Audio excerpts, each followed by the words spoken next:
Halo guys, kembali lagi dengan Rai Channel. Hari ini kita akan melanjutkan alur cerita manhwa yang berjudul Supreme Prodigal atau Raja Pemborosan. Yuk langsung aja gaskun. Oke, di akhir cerita sebelumnya, Jinglong dan cucu kaisar membuat kesepakatan. Agar bisa membatalkan pernikahan, Jinglong harus bisa membuat sang kaisar senang di hari ulang tahunnya. Jinglong pun memikirkan suatu ide. Jinglong berkata dalam hatinya, walau tidak pernah makan babi, tapi setidaknya aku pernah melihat babi. Nah, Mimin juga bingung ya, kurang ngerti dengan perumpamaan ini. Dan bagi kalian yang paham dengan maksudnya, coba tulis di kolom komentar. Lagi pula, mereka punya banyak uang. Dan apakah jika aku membuat pesta kolam renang, apakah dapat diterima oleh orang zaman dulu? Lanjut Jinglong dengan pemikirannya. Lalu sambil memegang kipas, Yunwen pun berkata pada Jinglong, baiklah, aku akan menunggu kabar baikmu. Hahaha, ayo pergi. Lalu Yunwen pun bergegas meninggalkan kediaman keluarga Li bersama bawahannya. Dan mendengar kesepakatan itu pun, ayah Jinglong sangat marah sambil melempar gelas. Lalu ia berkata, "Kau akan kubunuh, dasar anak kurang ajar." "Ah, kenapa kau memukulku?" tanya Jinglong dengan kesal. "Hei, apakah kau tahu kakek kaisar adalah kaisar besar dinasti Ming? Dan dengan cara sebesar ini, kau berani menerimanya?" Karena ternyata guys, Kaisar Zhu Yuanzong ini terkenal sebagai orang yang sangat kejam. Dikenal sebagai pembantai berdarah dingin. Nah loh, takut gak tuh? Takutlah, masa enggak? Ayah, bukankah aku hanya memberi hadiah pada kaisar besar dan tidak akan sampai... Sebelum melanjutkan bicaranya, Jinglong pun disela oleh ayahnya. "Apakah kau benar-benar tahu perasaan kaisar besar? Seseorang pejabat saja yang menggelapkan uang 100 perak, dia dihukum mati oleh kaisar besar. Dan itu berarti bila kamu memberikan hadiah mahal padanya, itu sama saja kamu mengakui telah menggelapkan uang," ucap ayah Jinglong dengan penuh kekhawatiran. Jadi ayahnya Jinglong ini guys ya takut kalau misalkan dikasih hadiah, sang kaisar akan menganggap dirinya sebagai yang korupsi gitu ya, sebagai orang yang korupsi. Karena kalau misalkan di dinasti Ming ini beda guys, tidak seperti di Wakanda. Kalau di Wakanda kan kalau korupsi itu diperbolehkan ya. Oke, lanjut. Kalau begitu kita beri aja dia hadiah yang murah saja ya, ucap Jinglong. Tidak sesimpel itu Ferguson. Karena jika seperti itu, Yunwen tidak akan meminta bantuanmu. Dan lagi, apakah kaisar akan mau menerima hadiah yang murah? Timpal ayahnya Jinglong.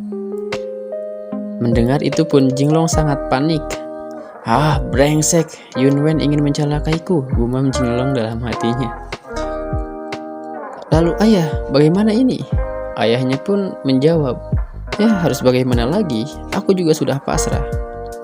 "Aduh," ucap Jinglong kebingungan. Lalu tiba-tiba Jinglong memanggil para gadisnya. Nah, terlihatlah ciwiw-ciwiw cantik nan bohai. Lihat guys, buah lato-latonya ukuran jumbo. Wanita-wanita itu pun mengurumuni ayah Jinglong. "Hai tuan muda, lihatlah tarian baru kami," ucap seseorang wanita. Dan melihat itu pun Jinglong berpikir sebelum akhirnya ia menemukan ide. Nah, emang beda sih MC kita ini guys ya. Dia itu dapat inspirasi setelah melihat buah lato-lato. Bayangin nih kalau teman-teman lihat buah lato-lato dapat inspirasi nggak? Aku dapat ide, ucap Jinglong. "Hah? Ide apa?" tanya ayahnya. "Ayah, lihatlah. Di rumah kan banyak gadis-gadis cantik. Aku akan membuat tarian baru sebagai hadiah untuk kaisar besar," ucap Jinglong memberitahu ayahnya dengan ide tersebut. Lalu ayahnya bilang, "Apakah kau pikir kaisar besar cabul sepertimu? Sepanjang hidupnya beliau hanya mencintai ratu seorang." Jangan disamakan dong seorang raja dengan kecabulanmu, Jinglong. Timpal Jinglong. Astaga. Ayah Jinglong pun kalut dan memeluk Jinglong sambil berkata, aku hanya mempunyai satu anak saja. Aku tidak ingin putus keturunan, ucap ayahnya ketakutan. Jinglong pun berkata, ayah, bila kaisar besar memenggal kepalaku, bukankah seluruh keluarga Li juga kena? Tanya Jinglong pada ayahnya. Lalu ayahnya terpikirkan satu hal dan berkata, ya benar juga. Mengapa tidak terpikirkan olehku? Ucap ayahnya Jinglong. Dan karena panik, si Jinglong ini tidak bisa mengontrol emosinya. Ya benar, kepalamu. Sambil menginjak-injak kepala ayahnya. Bagaimanapun aku tidak ingin mati. Lihatlah ini. Ucap Jinglong. Lalu scene pun berubah memperlihatkan suatu tempat bernama kota Nanjing. Dan terlihatlah Jinglong, si penikmat lato-lato yang sangat gagah. Emang sih ya, kalau kita lihat di foto ini, si Jinglong ini terlihat keren ya. Oke. Lihat, itu tuan muda, ujar para netizen di tempat itu. Apakah tuan muda mau menginap? Tuan muda, apakah hari ini tidak pergi ke rumah bordil? Tanya Liu pada tuannya. Liu, apakah aku terlihat seperti orang yang sedang bernafsu? Timpal Jinglong kepada Liu. Lalu Jinglong pun bergumam dalam hatinya, jika aku tidak menemukan hadiah yang cocok, maka aku tidak dapat membatalkan pernikahan. Dan kalau seperti itu, sama saja aku akan mati bersama kelompok bodoh itu. Dan melihat tuannya bengong, Liu pun berkata, apakah tuan muda ingin EWU? Mendengar itu pun, raut wajah Jinglong terlihat pasrah. Plak, Liu dipukul dengan kipas oleh Jinglong. Lepaskan aku. Lalu tiba-tiba saja terdengar suara seseorang yang meminta tolong.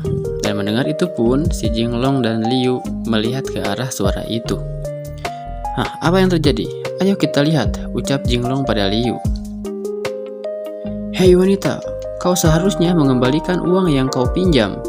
Jika kamu tidak mengembalikannya, maka toko ini akan kami sita sebagai tebusan, ucap sekelompok lelaki yang sedang menagih pada seorang wanita. Tapi bila kamu mau memberikan tubuhmu sebagai tebusan, lalu terlihatlah wajah-wajah cabul orang itu ya, maka kami dapat memuaskanmu, lanjut seorang pria penagih hutang. Pria itu pun menggenggam tangan wanita cantik penjaga toko tersebut. Apakah kamu ingin aku yang memulai duluan? Atau sebelum itu terjadi, ada suara berkata, berhenti! Ucap seseorang yang ternyata itu adalah suara Li Jinglong bersama rombongannya. Pria itu pun melirik dan berkata, bukankah kamu Li Jinglong? Tanya pria penagih hutang itu ketakutan. Di tengah hari begini, apakah kau ingin menculik wanita di hadapanku? Tanya Jinglong pada pria itu. Wanita itu pun heran dan merasa was-was. Pria penagih hutang ini ketakutan juga. Lalu tiba-tiba saja wanita itu pun mundur dan bilang, jangan mendekat. Lalu terdengar suara bawahan Jinglong berkata, hahaha, Tuan Li, kamu jangan bercanda. Sebagai pria nomor 1 di dinasti Ming, biasanya kamu menindas pria dan wanita. Kenapa hari ini kau begini? Apakah kamu juga tertarik pada wanita itu? Dan mendengar itu pun, si Jinglong kaget dan teriak, apa? Dia kaget sampai tergelincir jatuh guys ya. Benar juga perkataan bawahan yang lain. Sambil mengangguk-anggukkan kepalanya, Jinglong pun teriak, diam! Hari ini aku ingin jadi kesatria, apakah tidak boleh? Li Jinglong pun menatap pria penagih itu. Dan pria itu pun berkata, menjadi kesatria? Tapi apa yang kulakukan ini benar, dia berhutang padaku, dan kami mengambilnya sebagai tebusan, ucap pria penagih hutang tersebut. Berhutang uang ya harus dibayar uang, ucap Jinglong. Jika seperti ini, kalian hanya ingin menjual wanita untuk melunasi hutang, ucap Jinglong dengan kesal. Dasar tidak tahu malu. Liu, lepaskan anjing, perintah Jinglong pada Liu. Lalu terlihatlah anjing yang digunakan untuk mengancam para penagih. Pria penagih pun ketakutan dan dia berkata, Aku lagi anjing." Dan dia teriak, "Hei, seluruh jalan ini adalah rumahku. Walaupun kau melepaskan anjing itu untuk menggigitku, itu tidak ada gunanya. Orang ini punya hutang padaku dan tidak mau membayar. Walau harus ke pengadilan, aku juga tidak takut," ucap pria penagih hutang tersebut. "Oh, kedengarannya kau seperti orang kaya," ujar Jinglong. Dia pun teriak, "Bila mau membandingkan kekayaan, apakah kau lebih kaya dariku? Seluruh jalan ini akan kubeli 2 kali lipat. Tidak, 3 kali lipat. Aku akan beli jalan ini 3 kali lipat," ucap Jinglong sambil tertawa. Dan para netizen yang mendengar ucapan itu pun syok dan berujar, "Astaga, pecundang ini sakit lagi." Sebelumnya Mimin meminta maaf ya kalau terdengar suara-suara bising aneh dan lain-lain, bahkan ada suara ayam. Karena emang Mimin lagi ada di kampung, jadi untuk rekamannya juga pasti bising ya. Harap dimaklum guys ya. Oke, lanjut. Lalu wanita penjaga toko itu pun berkata, "Aku tidak mau dijual pada Li Jinglong." Dan para netizen pun membenarkan ucapan tersebut. "Benar, jangan jual pada pecundang ini. Dia akan membuat kita semua kelaparan." Dan mendengar itu pun Jinglong sangat kaget. Niatnya nolong, malah kayak gini ya. Jinglong pun memegang kepalanya dan berkata, reputasi anak ini benar-benar buruk. Opini publik sangat sulit dilawan, Tuan Muda Li. Sudahlah, ucap Liu kepada si Jinglong. Lalu tiba-tiba saja wanita itu pun mengancam, "Aku akan bunuh diri daripada harus bersama Li Jinglong. Lebih baik aku mati." Jinglong pun menjawab, "Nona, kau sepertinya salah paham. Aku hanya ingin menolongmu saja." "Lebih baik berandalan Chow, setidaknya kau masih bisa hidup," ucap pria penagih itu pada wanita penjaga toko. Jinglong pun teriak, "Hei kalian sangat keterlaluan. Aku lebih baik daripada berandalan," ucap Jinglong. Lalu wanita itu pun menangis dan berkata, "Tidak, aku dengar wanita yang kau permainkan tidak ada yang bernasib baik. Aku tidak mau bersamamu," muncratlah si Jinglong ya. Mendengar itu pun Jinglong syok berat. Lalu tiba-tiba terdengar suara, "Berhenti! Siapa yang berani melakukan kejahatan di depanku?" Lalu terlihatlah seorang wanita cantik bersama kudanya. Itu dia," gumam wanita penjaga toko dan para netizen lainnya. Wanita berkuda pun berkata lagi, "Ya benar, aku adalah pembela cinta dan kebebasan." Jinglong pun melihat itu dan berkata, "Apakah itu Sailor Moon?" Yang ternyata wanita itu bernama Qi Luan Yu. Lalu Liu berkata, "Gawat, Tuan Muda, lebih baik kita pergi. Qi Luan Yu tidak mudah dihadapi." "Lepaskan aku. Memangnya siapa dia?" ucap Jinglong dengan kesal. Lalu tiba-tiba saja, tanpa sengaja, Jinglong malah memegang buah lato-lato Luan Yu. Teriak Luan Yu. Nah, kita panggil aja si Luan Yu ini, kita panggil Luan ya. "Tuan Muda, dia adalah permata sang pemimpin perang Tuan Kisang," teriak Liu ketakutan. Para netizen tak percaya melihat kecabulan si Jinglong. Lalu plak, digamparlah si Jinglong oleh Luan. "Hei kau cabul, hari ini aku akan menegakkan keadilan. Aku akan memutuskan kebanggaan rudal bagian bawahmu," ucap Luan pada Jinglong. Hei, tunggu dulu. Tadi hanya sebuah kesalahan.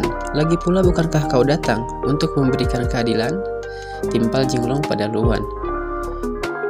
Iya, benar. Selama ada aku tidak akan pernah membiarkan kekerasan, jawab Luan pada Jinglong. Dan Jinglong pun berkata, "Ya, tentu saja, aku Jinglong akan membuat mereka dengan senang hati menjual toko-tokonya padaku. Hahaha, aku bukan gadis bodoh. Bila mereka setuju, aku akan ikut margamu," jawab Luan tidak percaya pada ucapan si Jinglong. "Oke, setuju," timpal Jinglong. Lalu Jinglong teriak, "Hei semuanya, dengarkan aku. Aku mempunyai reputasi buruk.